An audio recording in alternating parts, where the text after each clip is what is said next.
Hello friends, welcome to বর্ণালী রান্নাঘর। আজকের পর্বে আমি খুবই টেস্টি আর হেলদি একটা মশালা ওটসের রেসিপি নিয়ে হাজির হয়েছি। সবসময় শুধু ভালো ভালো খেয়ে আমাদের শরীর খারাপ করলে চলবে না, মাঝে মাঝে একটু হেলদি খাবারও খেতে হয়।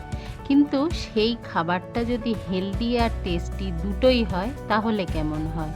আজ নিয়ে এসেছি খুবই সহজ পদ্ধতিতে মশালা ওটসের রেসিপি, আর এটা এতটা টেস্টি না খেলে বুঝতে পারবেন না। ওটস বানানোর জন্য আমি এখানে সর্ষে তেল ব্যবহার করছি। 1 টেবিল স্পুন সর্ষে তেল গরম করে হাফ টিস্পুন সর্ষে আর একটা শুকনো লঙ্কাকে লো ফ্লেমে ভেজে নিয়েছি। এবার এর মধ্যে হাফ টিস্পুন আদা কুচি, হাফ টিস্পুন রসুন কুচি আর হাফ টিস্পুন কাঁচা লঙ্কা কুচি দিলাম, আর 1 টিস্পুন পেঁয়াজ কুচি দিচ্ছি, আর অল্প একটু কারি পাতা দিয়ে দিলাম। লো ফ্লেমে ফোড়নটাকে খুব ভালো করে ভেজে নিতে হবে। এই ফোড়নের ওপরই রান্নার টেস্টটা নির্ভর করবে। এবার এর মধ্যে আমি দিয়ে দিলাম একটা বড় সাইজের টমেটো কুচি। টমেটোটাকে দিয়ে হালকা একটুখানি ফ্রাই করে নিতে হবে, আর টমেটো তাড়াতাড়ি সফট হওয়ার জন্য এর মধ্যে আমি নুন দিয়ে দিলাম। স্বাদ অনুযায়ী নুনটা দেবেন, আর ওটসে বেশি নুন লাগে না, নুনটা একটু কমই দেওয়ার চেষ্টা করবেন। নুন দেওয়ার ফলে টমেটোটা তাড়াতাড়ি সফট হয়ে গেছে। এবার এর মধ্যে আমি দিয়ে দিলাম হাফ টিস্পুন হলুদ গুঁড়ো, 1 টিস্পুন জিরে গুঁড়ো, আর স্বাদ অনুযায়ী একটু লঙ্কার গুঁড়ো দিলাম। এবার অল্প একটু জল দিয়ে মশলাটা ভালো করে এটাকে কষিয়ে নিতে হবে, কারণ এর মধ্যে যেহেতু তেলটার ব্যবহার কম করেছি তাই লো ফ্লেমে মশলাটাকে ভালো করে কষিয়ে নিতে হবে। তারপরে এর মধ্যে দিয়ে দিচ্ছি আমি 2 টেবিল স্পুন গাজর কুচি আর 2 টেবিল স্পুন বিনস কুচি।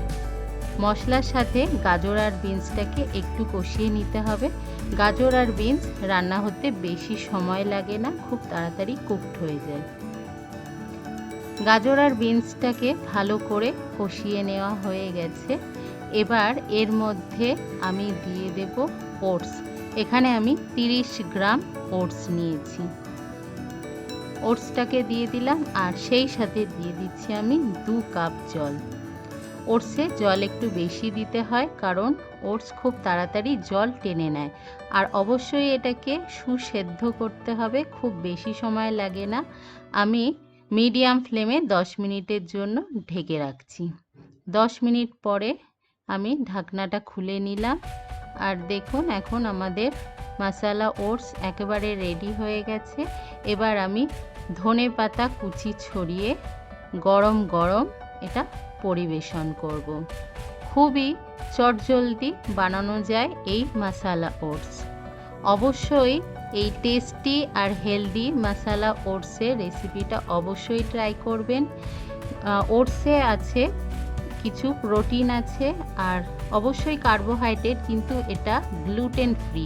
যাদের ওয়েট প্রচণ্ড বেড়ে যাচ্ছে বা যারা সুগার পেশেন্ট তাদের জন্য ভীষণই ভালো।